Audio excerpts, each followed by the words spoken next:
Democratic mayors not happy after getting just a tiny taste of Biden's border crisis.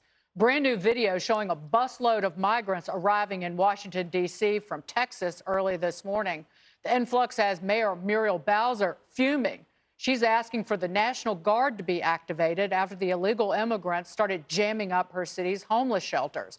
Bowser is calling it a humanitarian crisis and is lashing out at red state governors. Well, it's obviously politically motivated, and the reason why we're different in this is that people aren't coming to D.C. as their final destination. What we see is that they are moving on to their final destinations through D.C. And the White House accusing Republicans of using migrants as political pawns. What Republicans are doing, the way that they're meddling in the process and using migrants as a political pawn is just wrong. So the White House's preference would be for small towns in Texas and Arizona to have to take care of these migrants rather than a large metropolitan city like Washington, D.C. That is not what I said. That is what you said. You said not. I said that there is. Yeah, they are. They're sending migrants to big cities on purpose, using them as a political ploy. But Texas isn't backing down. Governor Greg Abbott vowing to continue busing migrants to our nation's capital. And others in the GOP are calling out the D.C. mayor for complaining. It's interesting hearing the mayor of Washington, D.C., which is where I'm sitting right now, complaining about 4,000 people on 200 buses that Governor Abbott has sent to Washington, D.C. since April, running to the Pentagon saying, oh, my gosh, we need the National Guard. Oh, well, you know what? Cry me a frickin' river, right? You know, welcome to the party, pal. Why don't they secure the border? Because what has happened because of their actions, every single community in America is now a border city.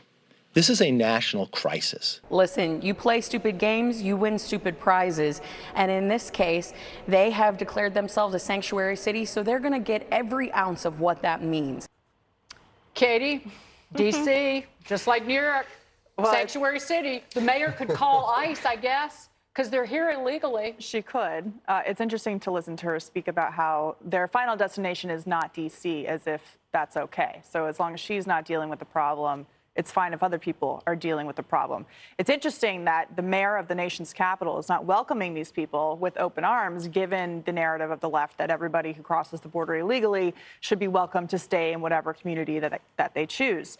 It's not true to say that Republican governors are sending these people all over the country. The federal government for a year and a half has been sending and flying illegal immigrants by the thousands to cities across the country in the dead of night because they know that they're doing something wrong. They've been completing transactions essentially for cartels because they get them to the border, the smugglers, and then they pick them up and ship them off on planes to a bunch of different communities all around the country.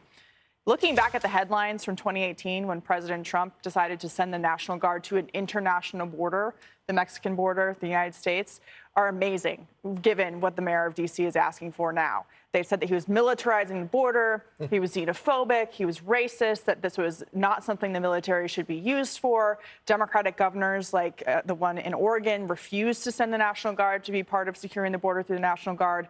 Most recently, Texas Governor Greg Abbott has been using the National Guard to build fencing along the border because the Biden administration refuses to finish the federal fence as cartels continue to profit by billions of dollars off of human smuggling.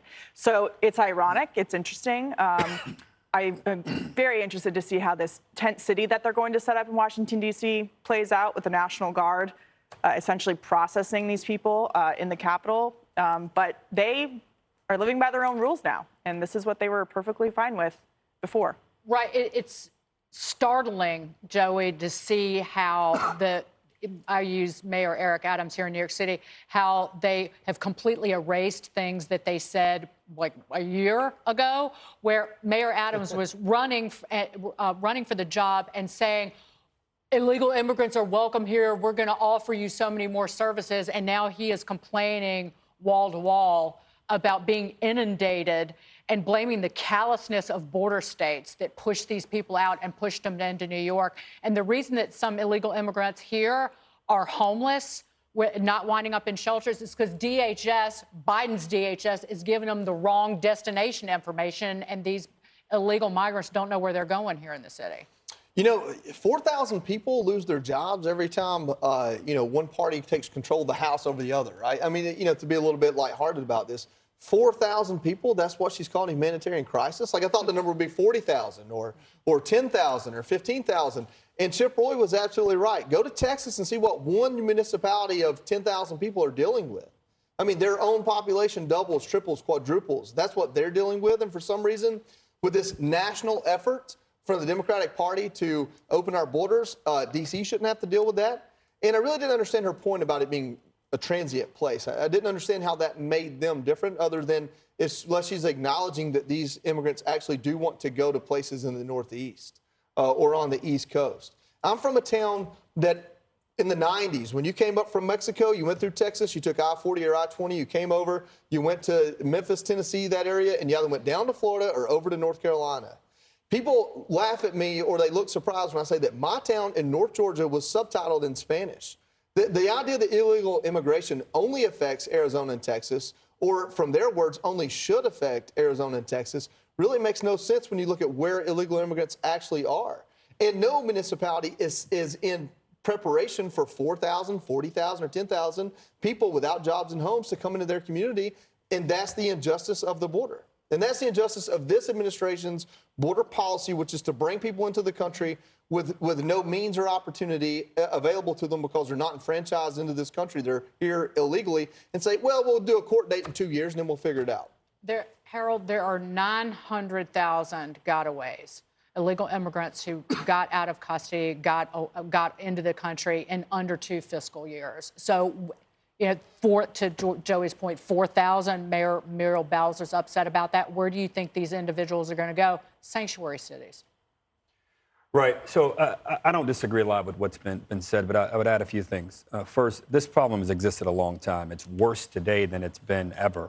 When I was in Congress, we were grappling with this issue.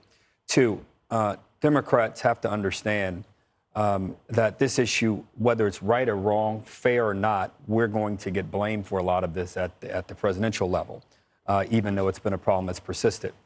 I'd have 5 elements as part of a deal, and I don't know how else you should do this. My orientation to politics is not to yell and scream, although that's probably a good gig. I like to figure out how you get things done. Democrats, you got to negotiate with Republicans and build a wall. Republicans, you got to negotiate with Democrats and send more judges and reform the asylum process. Both of you should be willing to send, both parties should be willing to send people like Tires down, many people like Tires down who are trained and smart down to help law enforcement there at the border. 4, we need to invest in that hemisphere in some ways also, not dumb investments, not silly things, not well thought out things. We spend trillions to stabilize other parts of the world. We spend pennies to stabilize our own hemisphere. And then finally, the drugs and the gangs worry me even as much, if not more so, than some of the things that you guys have eloquently said already. We need a fentanyl task force. If this is coming from China and going there and coming into our country, we've got to figure out ways in which to stop this. For me, it's not Democrat or Republican. It's right or wrong, and it's stupid or smart. And right now, we're the wrong S in the stupid or smart dichotomy as a country, and perhaps I think both parties have some blame. But unfortunately, President Biden and the team, we're in charge, and we have a greater responsibility. It's Biden's open border, and that policy alone has laid the foundation for people to profit from human suffering and misery. Fentanyl and human trafficking. And forgive me, human trafficking also. I'm sorry, I meant to mention. Well, it's only his border when he's affected. See, I always talk about the unaffected always like to tell you what to do until they're affected. And she's affected now, and it's a mess. And we live in a time where we change the meanings of words, right? Because recession doesn't mean recession anymore. And apparently that sanctuary cities doesn't mean sanctuary cities anymore. So we'll play the game. Republicans, we're not very good at this, but I'm going to try. It's not going to be build the wall. We're going to call it build the aquarium. So we're going to build a nice aquarium. And they've already started building the aquarium in Arizona. They are not finishing the wall. They are building an aquarium. In the desert. So build the damn aquarium so we can keep the fentanyl out. So yeah, build the aquarium. It's aquarium. Hashtag aquarium. I don't know. Where I come from, we change meaning words all the time. So I mean, we're a little bit. Well, I'm just saying, let's just go with that. But I'm being funny, but it's build the damn wall. I don't care what you call it. Take credit for it. Whatever you want to do it. Back up our law enforcement. Treat ICE right. and do your part. If you're going to be a sanctuary city, be a sanctuary city. I was going to say, where all of us are from, we actually use the right words, but people outside of where we grew up, they don't know that we're using the right word. They can't understand it. Trump gave Pelosi this deal. He gave her DACA, and he gave her visa reform to fund the wall, and she couldn't let him have the win, and here we are today. So, coming up, aquariums. Hi, everyone. I'm Brian Kilmeade. I want you to do me a favor. I want you to click to subscribe to the Fox News YouTube page. This is the only way that I know for sure that you're not going to miss any great commentary, any great news bites, any great interviews coming your way on Fox. You can get it all here on YouTube. So subscribe right now.